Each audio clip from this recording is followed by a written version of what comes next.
आझाद मैदानावर मनोज जरांगे यांचं आमरण उपोषण। मराठा समाजाला ओबीसीतून आरक्षण देण्याची मागणी। जरांगे बेमुदत आंदोलनावर ठाम।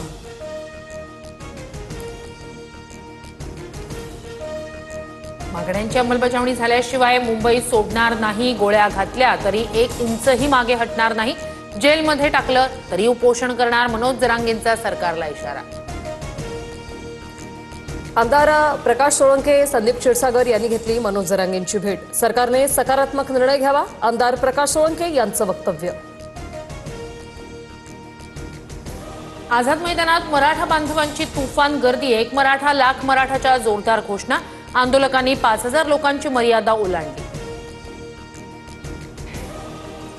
आझाद मैदानाच्या बाहेरही मोठ्या प्रमाणात आंदोलक जमा। बीएमसी सह इतर परिसरात आंदोलन सुरू। आरक्षणाशिवाय माघारी जाणार नाही, आंदोलकांचा निर्धार। पावसातही मराठा आंदोलकांचा उत्साह कायम। पावसाला सुरुवात झाल्यानंतरही आझाद मैदानात आंदोलक त्या ठिकाणीच जोरदार घोषणाबाजी।